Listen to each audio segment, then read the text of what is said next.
நான் படிச்சதுல ஒரு சின்ன கவிதை ரொம்ப நல்லா இருந்துச்சு. உங்களுக்கு எவ்வளவு தூரம் பிடிச்சிருக்குன்னு பாருங்க. சொல்றேன். அன்பை கேட்டு வாங்காதீர்கள், அக்கறையை சொல்லி பெறாதீர்கள், காதலை பிச்சை எடுக்காதீர்கள், இவை எல்லாம் கிடைக்காத இடத்தில் இருக்காதீர்கள், திமிர் கொள்ளுங்கள், தனிமையில் நிறையுங்கள், திறமையை செதுக்குங்கள், தன்னம்பிக்கையை வளருங்கள், யார் இல்லாவிட்டாலும் பூமி சுற்றும், உன் விதி உள்ளவரை பயணம் கிட்டும், மரணம் வரை வருபவர்கள் யாரும் இல்லை உலகில், உனக்கு நீ மட்டுமே உறவு. செம்மையா இல்ல? யார் எழுதியிருக்கான்னு தெரியல, ஆனா ரொம்ப நல்லா இருந்துச்சு. நிஜம்தானே? யாருக்காகவும் இந்த பூமி நிக்க போறது இல்ல. மத்தவங்க முன்னாடி வாழ்ந்து காட்டணும் அப்படிங்கிறதுக்காக ஒன்றும் நம்ம பிறப்பெடுக்கல. உங்களோட உண்மையான சக்தியை நீங்க உணர்ந்து உங்களோட உச்சத்தை நீங்க தொடர்றதுக்குத்தான் நீங்க வாழணுமே தவிர மற்றவங்களுக்காக இல்லை. பாருங்க, மீதி எவ்வளவு இருக்குன்னு தெரியாம நம்ம செலவு பண்ணிக்கிட்டு இருக்கிறது காலம் ஒன்னதான். அப்படி இருக்கிறப்ப கடந்து போன காலத்தை நினைச்சு ஏங்க கவலைப்படுறீங்க? கவலை வேண்டாங்கிறதுக்கு தானே அது கடந்தே போச்சு.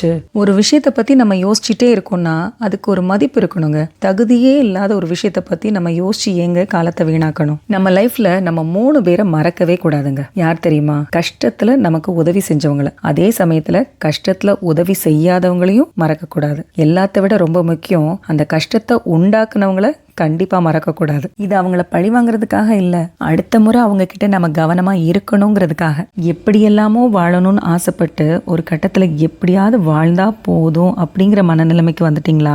எல்லாரும் பயணம் செய்றாங்கிறதுக்காக நீங்களும் அவங்கள பின்தொடராதீங்க. உங்களுக்கான பாதையை நீங்க உருவாக்குங்க. முடிவுகளுக்கு முக்கியத்துவம் கொடுக்காம முயற்சிகளுக்கு முக்கியத்துவம் கொடுத்து பாருங்க. உங்களுக்கான வெற்றி உங்களை தேடி வரும். மரணத்துக்கு ஒரு நிமிஷம் தைரியம் போதுங்க, வாழ்றதுக்கு தான் ஒவ்வொரு நிமிஷமும் தைரியம் தேவை. நேத்து நம்ம இழந்ததெல்லாம் மறந்துட்டு நாளைக்கு நமக்கு கிடைக்க போற வெற்றிக்காக இன்னைக்கான பயணத்தை நம்ம தொடங்குவோமே.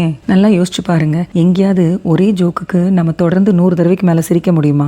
அப்புறம் ஏங்க தொடர்ந்து ஒரே பிரச்சனைக்கு மட்டும் அழுதுகிட்டு இருக்கணும்? வாழ்க்கை ரொம்ப சின்னதுங்க. இருக்கிறனால என்ஜாய் பண்ணி வாழுங்க. உனக்காக ஒருத்தன் வாழ்ந்தான் அப்படின்னு சொல்றதை விட உங்களால ஒருத்தன் வாழ்ந்தான் அப்படின்னு சொல்ற அளவுக்கு ஒரு பேர் எடுத்து வாழ்ந்துட்டு போயிடணுங்க. கண்டிப்பா நம்ம வாழ்க்கையில எல்லாமே ஒரு நாள் மாறத்தான் போகுது. அதுக்காக ஒரே நாள்ல மாறிடுமான்னு கேட்டா எப்படிங்க?